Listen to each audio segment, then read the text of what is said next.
Kembali bersiaran di Malaysia hari ini seperti yang diungkapkan oleh rakan-rakan tadi, Zaim dan juga Wani, macam-macam yang kami sediakan untuk anda hari ini. Dan tiket ini kita akan berbicara mengenai bagaimana peluang anda dan juga bagaimana syarikat-syarikat SME ini boleh sebenarnya diberi peluang dan juga pergi lebih jauh menerusi tawaran-tawaran yang ditawarkan, bimbingan, khidmat nasihat dan sebagainya. Dan untuk berbicara dengan lebih lanjut mengenai perkara itu, bersama saya ketika ini individu tidak asing lagi, Datuk Hafsah Hashim, Ketua Pegawai Eksekutif SME Corp Malaysia. Assalamualaikum, selamat datang. Waalaikumsalam warahmatullahi Lama tak jumpa kita kan? Itulah dia. Ini jumpa, cantik baju Datuk hari ini. Saya suka tengok-tengok. Okey, jadi Datuk, kalau dapat ceritakan sedikit, semua orang tahu SME ini berperanan dalam memartabatkan lagi industri kecil dan juga sederhana Malaysia, bukan saja di pentas Malaysia tapi di pentas dunia itu sendiri. Jadi setakat ini bagaimana Datuk melihat perkembangan secara holistiknya SME itu di Malaysia sendiri? Saya nampak walaupun SMEs tu ya dan keusahawanan mereka mempunyai pelbagai cabaran. Tetapi cabaran-cabaran yang meliputi liberalisasi perdagangan yang kita saksikan sekarang, yang terdapat dalam TPP, AFTA dan sebagainya, kita juga dapat saksikan cabaran-cabaran domestik yang mereka harungi sekarang, seperti dasar-dasar kerajaan yang meletakkan kita panggil minimum wage umpamanya, ataupun pencen sehingga ke umur 60, dan juga dan kita telah pun memperkenalkan GST dan sebagainya. Tetapi bagi syarikat-syarikat kecil dan sederhana, saya perhatikan bahawa walaupun ada cabaran-cabaran ini, mereka begitu meletakkan cabaran-cabaran ini sebagai satu yang perlu mereka harungi untuk mereka meningkatkan dari segi daya saing dan juga daya tahan syarikat-syarikat itu sendiri. Kita kena perhatikan bahawa bagi dunia keusahawanan, bagi SME-SME ini, cabaran-cabaran seperti ini bukanlah satu perkara yang asing di Malaysia ini, tetapi juga di seluruh pelosok dunia. Itu dia dunia perniagaan. Dunia perniagaan yang mempunyai pelbagai cara cabaran dalam pelbagai bentuk yang datang. Dan bagi syarikat-syarikat di Malaysia ini, saya dapatlah lihat pelbagai inisiatif yang mereka telah berjaya jalankan untuk meningkatkan daya saing dan juga daya tahan mereka melalui pelbagai aspek yang saya ingin berbincang di sini. Yang pertama sekali, kalau kita lihat dari segi minimum wage ataupun dari segi mereka kod lah kena pencen sekarang umur 60 dan sebagainya, dan GST, kita dapat lihat dari segi juga kekangan yang mereka hadapi berkenaan dengan isu foreign labour dan sebagainya. Satu perkara yang penting yang saya saksikan adalah mereka mengambil langkah dan inisiatif untuk mengurangkan kos pengeluaran. Dan juga bagi sektor perkhidmatan, kalau dulu kita tengok IKS tu banyaklah menjurus kepada penghilangan. Sekarang kita saksikan tahun lepas bagi IKS ini, sektor perkhidmatan telah pun melampaui ataupun langkaui ekspor berbanding dengan sektor perkilangan. So saya dapat lihat bahawa trend tu telah pun mula bertukar dan berganjak kepada sektor perkhidmatan, dan tidak lagi kita hanya tertumpu kepada sektor penghilangan. Okey, saya tertarik untuk tanyakan Datuk mengenai sektor lebih lanjut, sektor perkhidmatan secara spesifikasinya yang dikatakan ekspor keluar itu bagaimana, Datuk?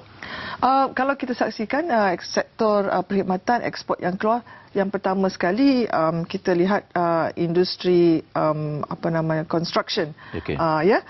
Yang kedua, sebab banyak dari segi syarikat-syarikat kita yang keluar untuk pergi ke India, pergi ke Vietnam dari segi construction. Yang kedua, kita dapat saksi dan kita dapat lihatkan dari segi tourism. Dan juga yang ketiga yang dapat kita saksikan dari segi pendidikan, dah mula mereka keluar. Yang itu menjadi satu trend yang baru, dan yang saya nampak juga trend yang sekarang begitu naik dan akan saya rasa mengubah landscape perniagaan masa depan adalah berkenaan dengan online retail. Maksud saya online retail ni adalah seperti syarikat-syarikat macam Zalora, syarikat seperti yang dan sebagainya. Kalau kita perhatikan bahawa trend online retail ni bukan saja berpaksikan kepada pasaran domestik, tetapi bila dah online kata orang tu atas talian, terus ke pasaran antarabangsa. Okey, Datuk bercakap mengenai bagaimana untuk memperkasakan syarikat-syarikat SME ataupun perusahaan kecil dan sederhana ini, pastinya SME Corp sendiri merupakan antara penghubung jalin antara SME syarikat-syarikat perusahaan ini dengan syarikat-syarikat besar khasnya seperti Petronas. Kalau dapat Datuk ceritakan bagaimana? Memang menjadi satu fungsi utama bagi SME Corp untuk kita menjaringkan syarikat-syarikat kecil dan sederhana dengan syarikat-syarikat besar. Yang ini dapat kita saksikan setiap tahun apabila SME Corp menjalankan program SMEDEX ataupun SME Showcase. Dan Petronas sememangnya merupakan salah satu syarikat yang menjadi penghubung kait antara syarikat kecil dan sederhana melalui dua program utama di Petronas, iaitu program pembangunan vendor.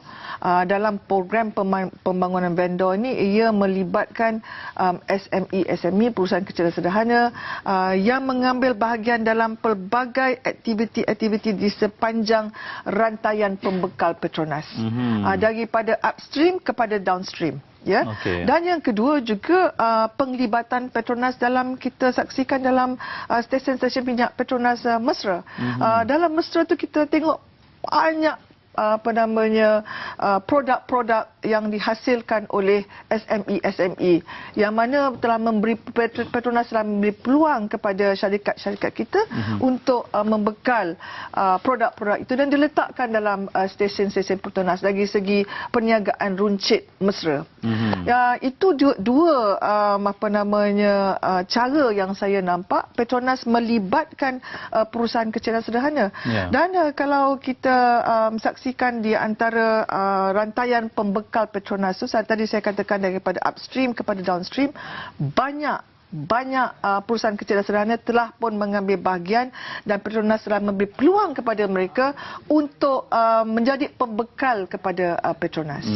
Okey, maksudnya di sini SME Corp merupakan satu daripada agensi yang bertanggungjawab sepenuhnya dalam memastikan hubung jalin itu terjadi dan direalisasikan, Datuk Sri. Ya, dan bukan sahaja Petronas, kami juga bekerjasama dengan pelbagai GLC lain dan juga MNC untuk kita pastikan bahawa dalam memberi peluang kepada syarikat-syarikat domestik, kepada syarikat-syarikat perusahaan kecil dan sederhana ini, mereka akan mengambil bahagian dalam pelbagai jenis, pelbagai bentuk perniagaan di sepanjang rantaian pembekal global. Baiklah, terima kasih diucapkan kepada Datuk Hafsah Hashim. Nak cakap dengan Datuk pasal SME ini memang tak cukup masa kita rasa. Tapi insya-Allah kita akan berbicara dengan lebih lanjut mengenai SME dan juga apa yang ditawarkan oleh SME Corp Malaysia. Terima kasih sekali Datuk sudi bersama kami. Baiklah, kita nak bersama dengan rakan setugas Wani dan juga Zaim nak berkongsi bersama anda bagaimana percutian secara konvoi bersama keluarga. Tapi sebelum tu kita nak saksikan aktiviti kelab pemilik Wira 1 Malaysia terlebih dahulu. Saksikan.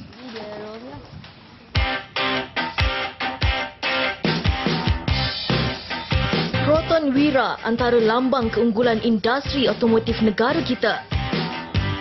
Diperkenalkan kepada umum pada tahun 1993, kereta ini masih digemari dan mendapat tempat dalam komuniti rakyat Malaysia. Terdapat dua jenis model Proton Wira, iaitu sedan dan hatchback. Membuktikan bahawa model kereta ini masih mendapat permintaan tinggi, kelab pemilik Proton Wira, Wira Malaysian Car Community Kuala Lumpur, MWCCKL,